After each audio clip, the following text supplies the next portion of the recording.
of generals, I am Skanda, the Lord of war, and of bodies of water, I am the ocean. Purport. Indra is the chief demigod of the heavenly planets and is known as the king of the heavens. The planet in which he regains is called Indraloka. Brahaspati is Indra's priest. And since Indra is the chief of all kings, Brahaspati is the chief of all priests. And as Indra is the chief of all things, all kings, similarly Skanda, the son of Parvati and the Lord Shiva, is the chief of all military commanders. And of all bodies of water, the ocean is the greatest. These representations of Krishna only give hints of his greatness. So, what I understand from this verse is that we already seen and studied his earlier from the early chapters that the Krishna is absolute and his opulences. And here also Krishna is advising us, telling us that of his greatness. So we must understand his greatness and study and follow the path what he is advising through Arjun. So I came across one of the Srila Prabhupada's lecture, Srimad Bhāgavatam, Canto 8, where Srila Prabhupada says that in purport, Param Brahma, the Supreme Lord, and the Param Dham, the Supreme Repose, is Krishna. Therefore, anyone who desires anything, whether he is karmi or jnani or yogi, should try to pursue the Supreme Personality of Godhead very seriously. And of all his desires will be fulfilled. The Lord says in Bhagavad Gita, chapter 4, verse 11, that as the living entity surrenders unto me, I reward them accordingly. So even the karmi who wants everything for his enjoyment can get it from Krishna. For Krishna, supplying what he wants is not at all difficult. Actually, however, one should worship Krishna, the Supreme Personality of Godhead, for the sake of getting liberation. In Bhagavad Gita chapter 15, verse 15, he says that he is the ocean of all Vedic knowledge, flows towards him. Therefore, intelligent transcendentalists take shelter of the Supreme Personality of Godhead. And this should be our ultimate goal.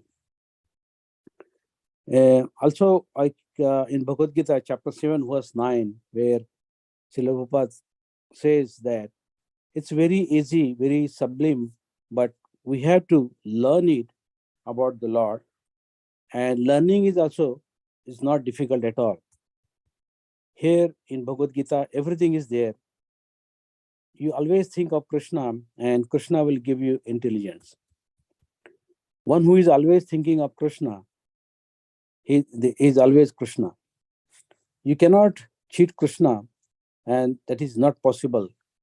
Krishna, because Krishna is within our heart, he's saying, he's looking us, he's looking everything, what we are doing it every day. It's like a mirror, but like a camera. Our intention, our purpose, our activities should always towards Lord Krishna. And he's witness always. We don't understand, but if you read Bhagavad Gita in association with the devotees, now we can understand. Now I can understand that I can't cheat even in anyone. Question doesn't arise about cheating Krishna, because we have to be sincere and serve him, and our motto should be to serve, and he will give us intelligence and he will guide us, and thereby we will be successful.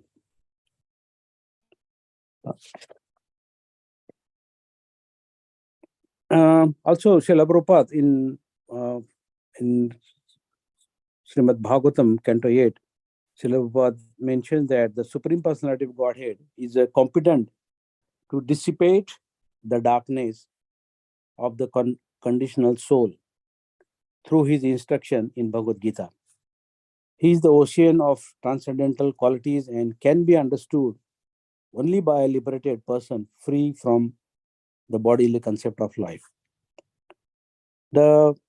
Mostly the self-illusion material form of the Supreme Personality of Godhead is like most of the non-devotees they like, but his impersonal form is adored by those advanced in spiritual knowledge. And his future as the localized supersoul is appreciated by yogis. But his original form as a person is understood only by devotees. And that Supreme Personality of Godhead is competent to dissipate the darkness of the conditioned soul through his instructions in Bhagavad Gita. He is the ocean of transcendental qualities and can be understood only by liberated persons freed from bodily concept of life, of his costless mercy.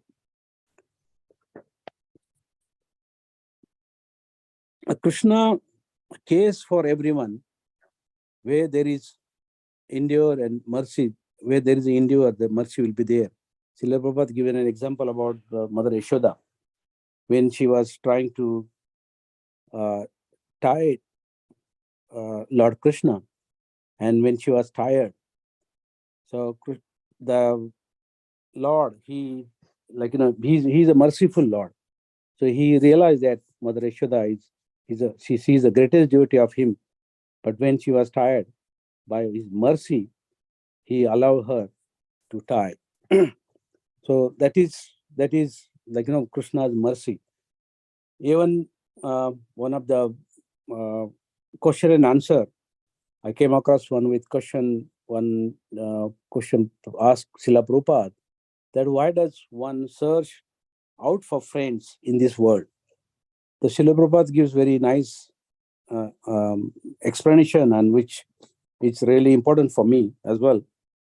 Srila Prabhupada says that the people are searching out for friends just to talk or with joke or to love. Krishna is sitting actually there for that purpose. But if you love Krishna, if you make friendship with Krishna, if you love Krishna, then your life will be successful. You don't have to go to search anywhere or any other friends. So the friend is already here within us. He's always with you 24/7, and you won't find like a friend like him, because that if you think that, then you will realize that he's your best friend. And so as soon as you become a little inclined to hear about Krishna, any other nonsense talk or simply about Krishna, the Krishna will be pleased. So even that, I experienced this one, because when I used to be in parties and with the non-devotees friends, they always talk about the political, they always talk about they never talk about the friends or Lord Krishna. So, but by associating the devotees, it's most of the time, I mean, when we are in the workplace, that is different, but when at home or when alone, I always talk about either I read books or chant Hare Krishna. So I feel that that's association with the God. Even Srila Prabhupada mentions that there's what is the difficulty in chanting even if you're alone. You think that the God is in your room, and when you think that, and you will feel pleased, and that's what I feel pleased as well. Also, one Amrish Prabhu has circulated in our WhatsApp group that how Krishna takes care of his devotees. It was really wonderful, and that's a real story. Like that devotee, when he was traveling, and when the other devotee, when offered him prasad, he was very upset and he didn't want. But finally, he said that, okay, whenever I'm alone, whenever I'm hungry, Lord says me, he sends me for prasadam, or sometimes a book, sometimes the devotees. So that is like it's a big example, like it's a live example recently happened. So one should not deceive. I mean, what I believe that one should not forget Krishna, and it's like it is very impossible to stay away from Krishna if we continues in association with the devotees and like-minded devotees. And when you're reading the Bhagavad Gita and giving your realization, you always feel that yes, Krishna is with us, Krishna is with me. Hare Krishna, this is my realization.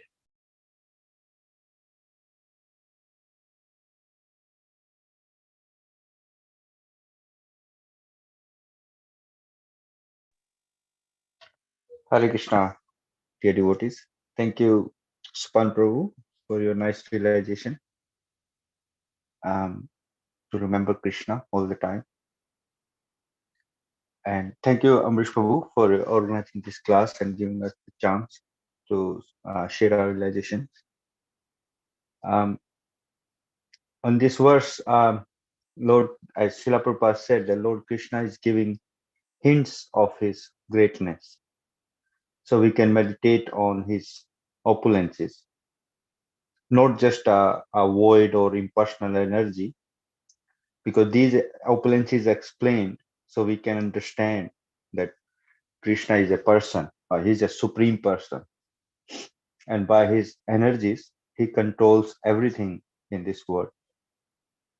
So the first opulence is explained here is the chief of all priests, Brahaspati. He is like demigods, they live in heavenly planets, so they are not independent. And although Krishna granted them powers to control the material affairs, so Brahaspati is the priest of demigods. So he is the top teacher, like Indra is the king of heaven. So Brahaspati knows the position of the Lord Krishna. And in many instances, he advised demigods when they got illusioned um, to show them the right path. Actually, the real teacher is who guide to the real aim of life, not just performing karma kand or looking after their own interests. So the guru's business is to show the real path, uh, the uh, real knowledge. So so this is the position of uh, Brahaspati, and the second is uh, Sakanda, the Kartikeya, son of Lord Shiva and Parvati. So he's the commander of chief for demigods, military. Actually, Kartikeya is very powerful and even better warrior than Indra himself. So time to time, the demigods, they have the commander and chiefs, different commander and chiefs for their military, even um, different kings in other yugas. But Kartikeya is the top, is a very skilled military commander. And yeah, so this is the second one. And the third one is the ocean. So the ocean is a great reservoir of water, and it surrounded all the continents here. And it is not just the saltwater ocean on this earth. So there are other types of ocean on heavenly planets like milk ocean and sweet ocean and all that. So ocean is a big reservoir of liquid or water, and there are other substances also contains in the ocean. Like we know that in Srimad Bhagavatam, when during the churning of the ocean, demigods and asuras, and many things came out. So this shows the greatness of Krishna's opulence. And we all, for us, like we all been to beaches to enjoy the water. But when we remember this verse, that we can understand that ocean is the opulence of Krishna. So the main point is that remembering Krishna and never forget him in any condition. This is actually this is the wealth of devotees, remembrance of Krishna. And in Vedic way of life, all the varnas and ashrams means in all stages of life, people remember Lord Vishnu. So, and in a Vaishnava song book, Srila Bhaktivinoda Thakur, there is a song, Sri Nam, and he says that Grehe tako, vane tako, sada hari bole tako, sukhe dukhe bhulo na kaho, vadane hari nama koro re. Whether you are a householder or a sannyasi, constantly chant Hari Hari. Do not forget this chanting. Whether you are in a happy condition or a distressful one, just fill your lips with the Hari Nam. So this is the main thing, that remembering Krishna. So with all these opulences, it should remind us about Krishna, and that Amrish Prabhu shared that story in intermediate group, that I was reading that the devotee wants to go away from Krishna, because he considers Krishna as his friend, but Krishna always bringing prasadam and devotees to him. So it's like he said that he wants to forget Krishna, but he couldn't, because everywhere the devotees are there meeting him. So this is his mercy. This is Krishna's greatness, and with the devotees, he never leaves devotees. So that's my realization. Hare Krishna.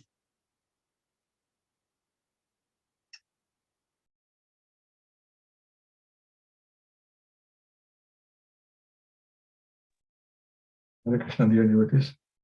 Thank you, Sopan Prabhu. Thank you, Sanjeev Prabhu, for your realization from Melbourne, in spite of not being healthy.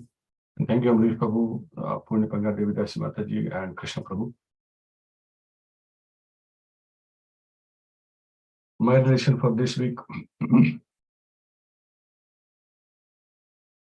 Puro dasam cha mukhyam vidhi partha brihaspatim senanim aham kandaha sarasam asmi sagaraha. Translation. O priest,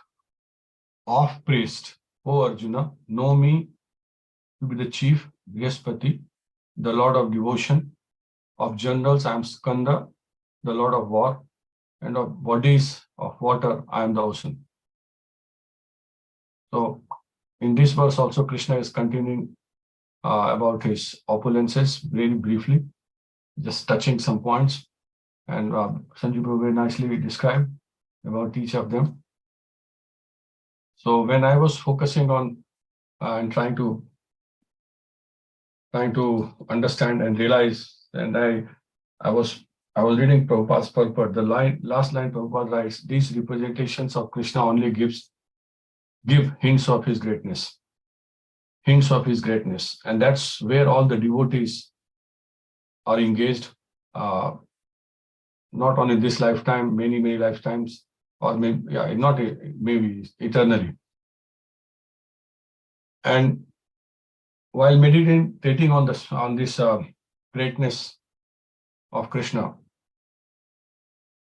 I realized that in Bhagavad Gita, Arjuna has asked about 11-12 questions only, and Krishna is telling about himself and how to be a devotee, what to do, what not to do, how to do, and many instructions for this material world, how actually we can become a devotee.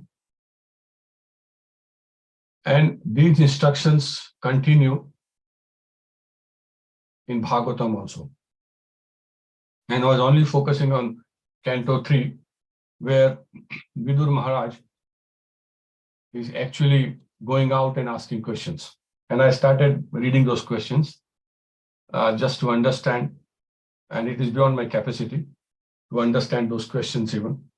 And there are there are 3 chapters full of questions about greatness of Krishna and his creations. The first chapter is questions of Vidura, where he start with Uddhav Maharaj. Then he approaches Maitreya Muni, and then there are questions again. And the question goes on, further inquiries by Vidura in chapter 7 also. So I was counting about 65 questions have been asked by Vidur Maharaj to Maitreya Muni, describing about Krishna as in creations very systematically. And I have no capacity to even understand those questions. So this greatness point where Maharaj would say, Guru Maharaj will say that only who preach understand. People who don't preach and now understand, because when we talk to so many people from different background, different ages, different,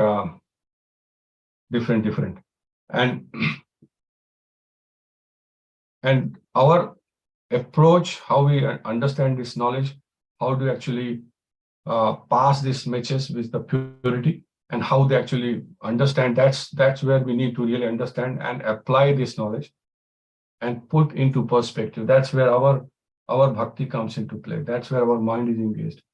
So in chapter 7,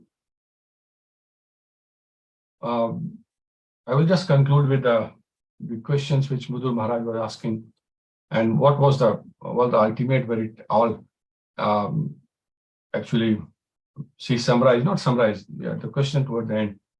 After that, Maitreya Muni, and then Lord Kapil, and there's a lot of chapters there.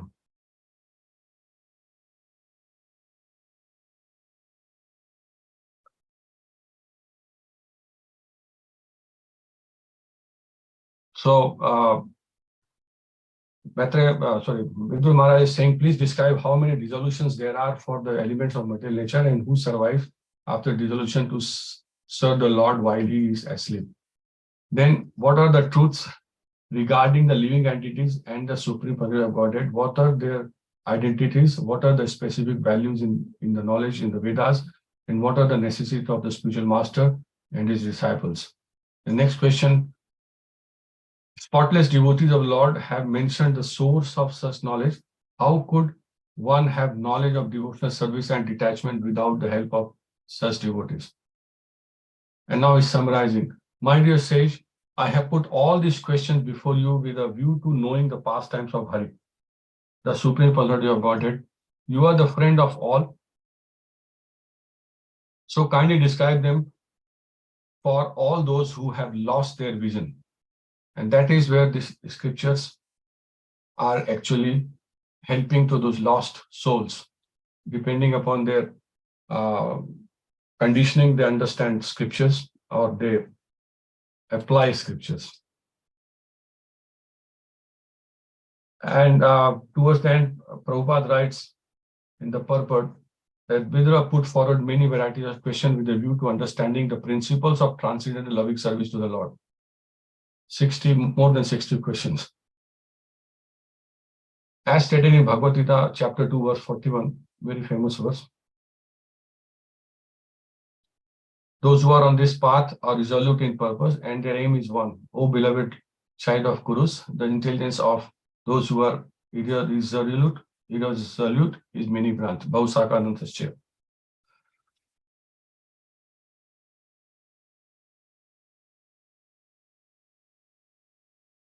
Vidura's purpose was to be situated in the service to the Lord, wherein one merges undivertedly. He claimed the friendship of Maitreya Muni, not because he was Maitreya's son, but because Maitreya was actually the friend of all who have lost their spiritual vision due to material influence.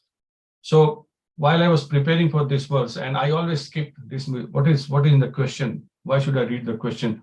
I'll probably skip, I'll go to read something else and highlight and then come back. But when I started, I said, okay, Prabhupada is writing here in this verse, these few points about Krishna's opulences, and there are and Bhagavad is only part of one canto, where these questions and greatness of Krishna's are being hinted. So that's what I realized, Prabhu. Hare Krishna.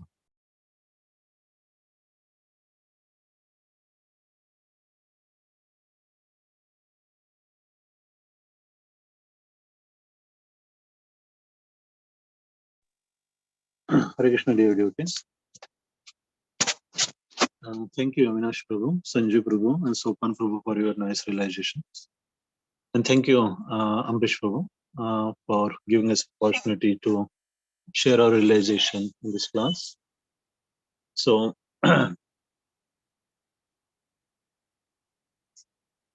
Puro dasham cha mukhyam ma vidiparta brahaspatim sena ninam aham skandaha sarasam ashmi sagarah. So, of priest Arjuna know me to be the chief Brahaspati. Of generals, I'm the Kartikeya, and of bodies of water, I'm the ocean. So, devotees are already actually shared most of the points. Actually, I was meditating on this point why actually Krishna is describing various aspects of his influences. Obviously, means Arjuna has asked the question, and Krishna initially told him that he will only describe the one that are prominent. There is no limit to Krishna's opulences, and we know that as the Bhagwan, he has all the 6 opulences, as it is said. Aishwarasya samagresha virasya yashasha shriyaha jnana vairagya yoshaiva sanambhaga itingana. So in this definition given by Parashar Muni, the Krishna has all the 6 opulences, all the power, all the beauty, all the wealth, all the renunciation. So that covers everything, and he's the cause of all causes. So we know that actually Krishna can become anything he wants to be. There is no actually limit to his glory or expansion. So here he's saying that he's a cheap Brahaspati. So Sanjay Prabhu already touched on this point.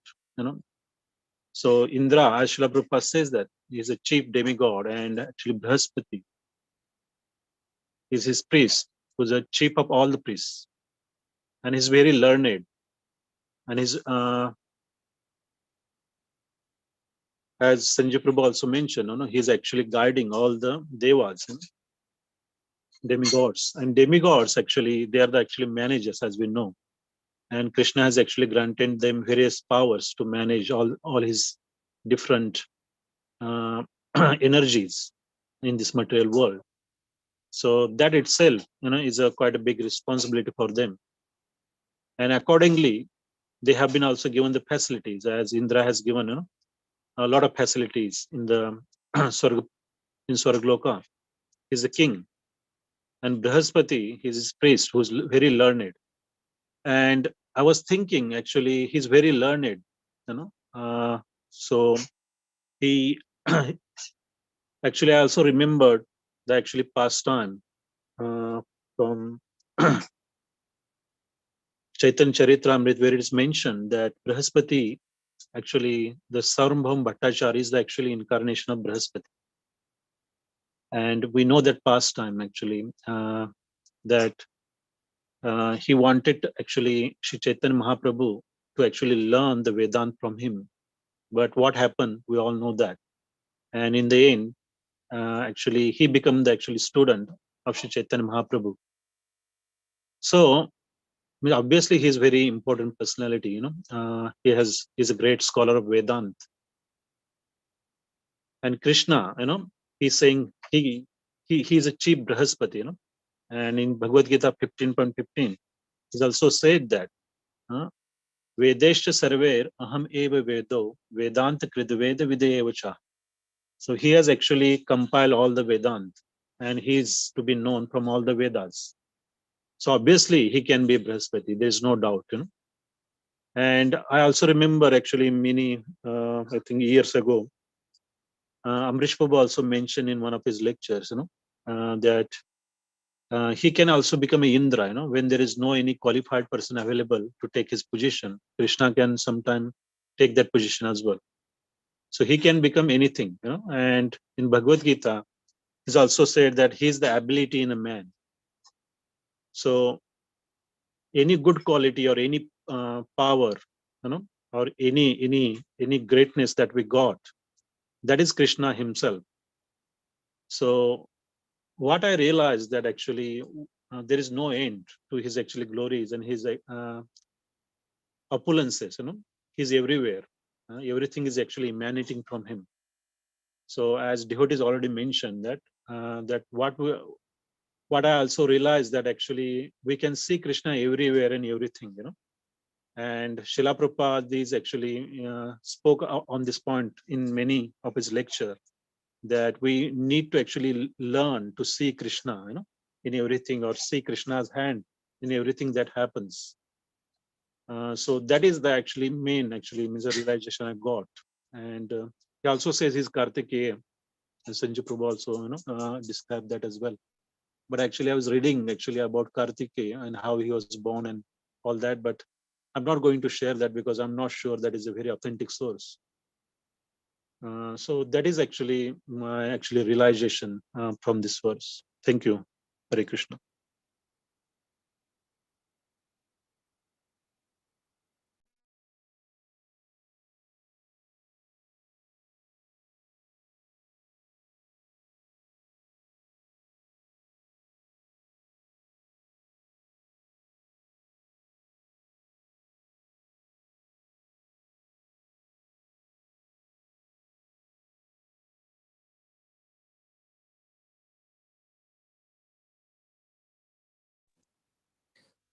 Hare Krishna, dear devotees. Thank you everyone for your very nice realizations. This verse today. Purodhasam cha mukhyam mam viddhi partha brihaspatim senani namaham skandaha sarasamasmi sagaraha. Translation. Of priests, O Arjuna, know me to be the chief Brihaspati, the lord of devotion. Of generals, I am Skanda, the lord of war, and of bodies of water, I am the ocean.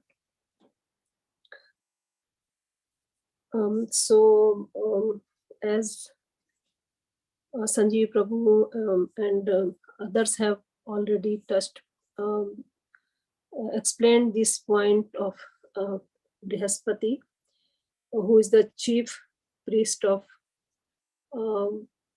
the demigods. So what I have actually picked up from this verse is that we know that Krishna's opulences are unlimited, but a devotee only would accept it. Only a devotee would understand them, but because he has eyes, his eyes are anointed with the love of Krishna.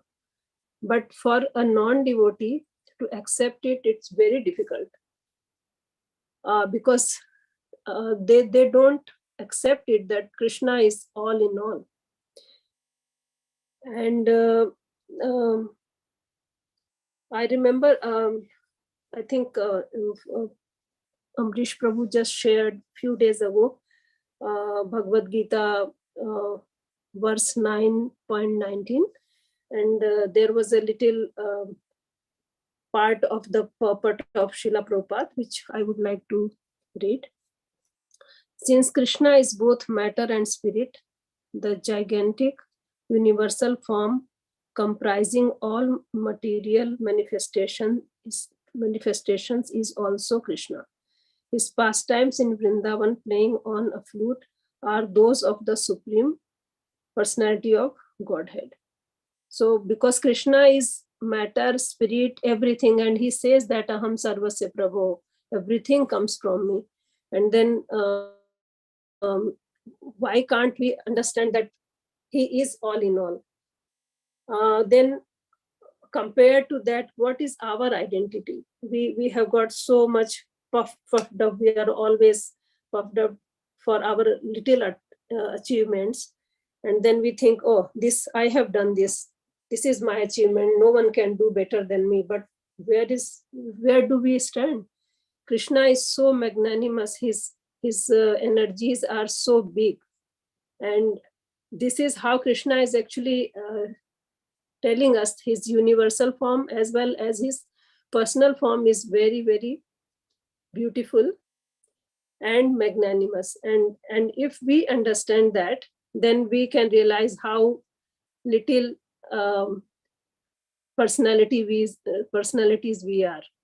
And with all that humble, then we get so humble, then with all that humbleness, we just want to serve him with our mind, with our body, whatever we have with that. So that is my realization for today's verse. Hare Krishna. Thank you.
Okay, Hare Krishna, dear devotees.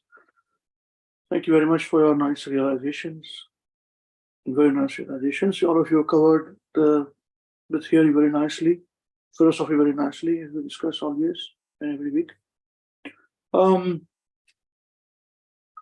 What I would like to point out in my realization is that opulence means always an essence, you know. If somebody is very rich, his Aishwarya or her Aishwarya is his richness, wealth.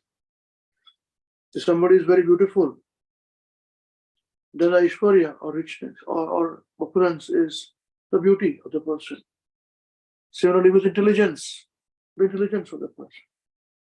And Krishna, when he's talking about opulences, being the owner and proprietor of the whole material world and spiritual world, the boss that he is, he's not showing his bossiness, but he's showing in truth that everything that is opulence is me, technically. So in that context, if you see this particular verse, is that of priests, Arjuna, know me to be the chief Brihaspati, the Lord of devotion. Of generals, I am Skanda or Kartikeya, the Lord of war, and of bodies of water, I am the ocean. So three, he mentioned three opulences here. So let us talk about the first one, Brihaspati. Brihaspati, as we discussed already, he is a guru, not only just the priest of the demigods, he is the guru of the demigods. As a guru of the demigods, he guides the demigods. See, whenever demigods, headed by Indra, would fight a war, the blessings and yajna are given by Brihaspati. So Brihaspati, sage Brihaspati, is actually the powerhouse of the strength of the demigods. When Brihaspati fails, the demigods lose. That's what happened in the case with Bali Maharaj winning. Brihaspati told them, now disappear. The knowledge which the demons, the Guru has, I don't have it. Mrityunjay, not that. They can revive from death. I don't have it. So the important, what did you understand from this? If you link this to past times, We understand this is that there always has to be one leader. There cannot be two leaders. There always has to be one leader. You see, a country has one leader. The leader may have a deputy prime minister, or vice president. But there's only one prime minister or one president. Similarly, if you see in an organization, there's always a chairman. The board is there. And they appoint one CEO who answers to the board, but the board also has a chairman. You see, the CEO also may have vice CEO, CFO, COO, general manager, etc. So, even in any small group, there always has to be one leader. The leader decides what he wants to do. Similarly, in a family also, there's always one leader. And better the leader is a man. If the man is incapable, women can be leader reluctantly. But man is a better leader. So decision has to be taken for the family, good or bad. Decision is taken. Otherwise, there's no leader, there's a committee, then the committee will fight amongst itself. There will be no decisions been taken. Recently, one devotee was talking to me that there's an issue going on in one of the temples in ISKCON. So he suggested that there should be a committee. Remove the president, put a committee there, and let the committee run things. So after hearing, I suggested to this person that you must always have one leader. This one committee is not going to be enough, because committee is going to fight and loggerhead with each other. And leader can be rotation. You can have a rotational leadership every 2 years or 3 years, something like that. So the idea I very much like this, very good idea. So Brihaspati is that guru, is a leader. You see? And a leader always has to be respected. The leader is respected till the time he takes the right decisions. Take it from me. If a leader takes wrong decisions, then nobody's going to follow him. Then it's time to have a new leader. So leader is a very important position. A guru, leader, a guru is a very important position. And as Srila Prabhupada says that any leader in situation, whether he is in a country, whether he is in a family, or whether he is in a community, has to take the karma, good and bad karma. Okay. The Brihaspati. Now, bodies of ocean.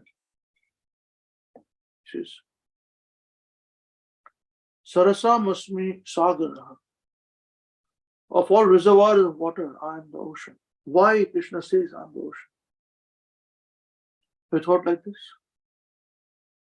There has to be some answer. Let us hear from everybody. Let us start. Who's going to give the answer? Why Krishna is saying I am the ocean?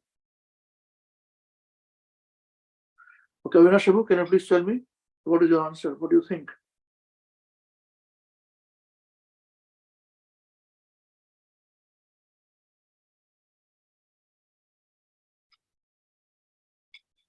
Sorry, Babu, I was not on the computer. I just got distracted. Sorry? I got distracted, Babu. Sorry, I didn't hear you properly. Yeah, I realize it. What about your wife? What is her answer?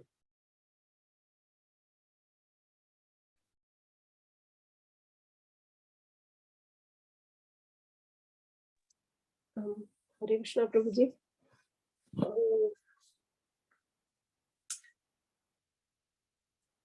Because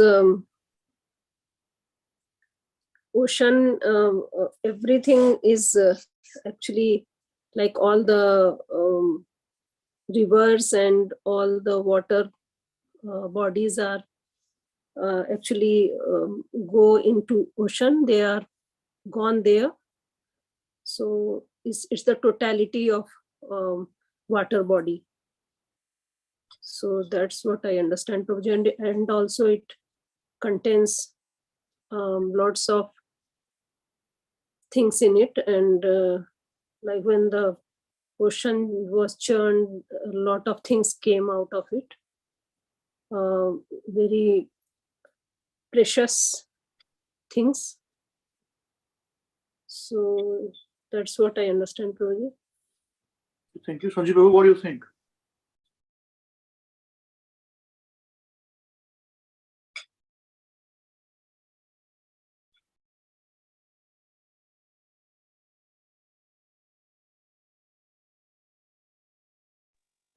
Hare Krishna, Babuji. Sorry. Yeah, ocean is, because it's very vast, very great. And as Mataji said, all the rivers, everything goes into the ocean, and it still doesn't get contaminated. And water is evaporated from the ocean again, sustain life on Earth. So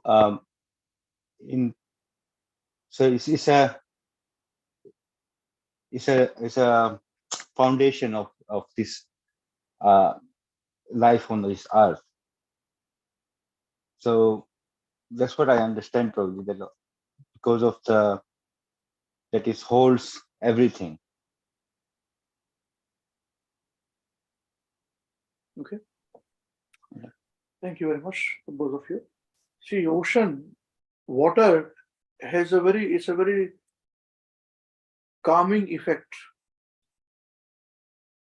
If one is very tired, exhausted, you just splash some cold water in the face or hot water, take a hot bath, they get very fresh. I was talking to my wife was talking to me about this some days ago. Maharaj says this, and Maharaj actually emphasized water quite a bit, many times. So ocean, the water has got a calming effect in us. You become very fresh. If you're tired, if there is a lot of sweat in you, you splash your face with water, you feel fresh. You drink water, you feel good. Inside the body, there's a lot of water. There's one more quality of water, and which is possible in the vastness. There's a big reservoir. That is the quality of Shant. If one is very distressed person, become distressed, if one is very agitated or angry or very sad or distressed generally, if he sits in front of the ocean or a vast reservoir like a big lake, it has got a calming effect in the mind. Slowly, seeing the water in front of you, if one is sitting on the bank of the river, big lake, big ocean especially, slowly the agitation goes away over a period of time. So that is the point which Krishna is stating here. Like when we say that all the rivers go into the ocean. So what does it mean? It means that although all rivers go into the ocean remains as it is. It's very stable inside. Externally, you may find little disturbance on the surface, but inside it's very calm. These are the points a person realizes if he really sits and meditates in front of the big reservoir of water. And in the second canto, third canto, the universal form of Krishna, when it is described, they say the rivers of the world, they are like the blood veins which carry the blood of the universal form of Krishna. And all kinds of water come into the ocean. Pure water, pure rivers like Ma Ganga, Ma Yamuna, Ma Godavari, Ma Narmada, so many of them. And other rivers also, not so important rivers, all come together. The ocean is made up of all this water, so it's very pure. That's why we don't touch the feet on the ocean immediately. First, take it in our head and then walk into the ocean. Because there is some amount of Ma Ganga in also. and all this, Mayamuna and all. So, this is the reason why a leader is a person who hears from everybody, who tolerates everybody, who picks up the faults of everybody, and who himself is also faulty. But he tolerates. A person cannot tolerate, you're not a leader. See, for one, if somebody is very intelligent, that somebody will tolerate his family's work, children, wife, husband, or whatever. Family, tolerate. But there's also selfish behavior. There's only for selfish person does it, for maintaining his family nicely and all that. But when a person is doing it for outsiders, where there is no other benefit, that is a very great leader actually, like Srila Prabhupada or Guru Maharaj, who tolerated us and who are tolerating us even today. A leader does that. So that's the reason why this ocean is a representation of that leader, that Guru. He absorbs everything from you. And same time, he gives you the water. You cannot drink ocean water, but you can drink water from the ocean in the form of rain. This is the point. A very wonderful point, which is to be understood. And I just thought I read these 2 points. That with this, if we focus upon the opulence of the Absolute, why the opulences are there, then I think we'll do a better justice in understanding this about Krishna, being a guru, being a leader, what he does. Okay, thank you very much. Hare Krishna. Now, if anyone has any questions, if any speakers have any questions to each other, you may raise a question now, please. Hare Krishna.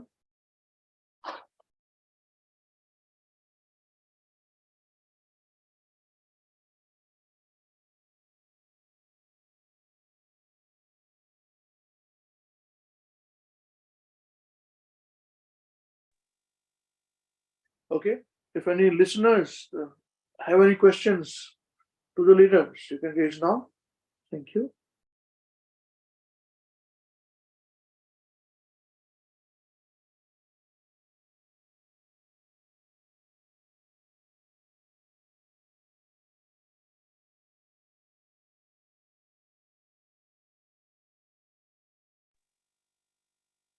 Okay, oh well, thank you very much then.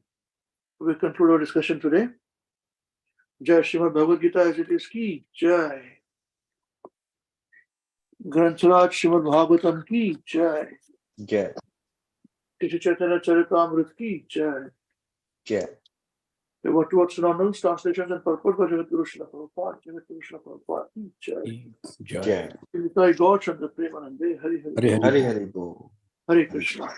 Hare Krishna. Hare Krishna. Thank you, Prabhuji. Hare Krishna, Prabhu. Thank you. Hare Krishna. Thank you, Prabhuji.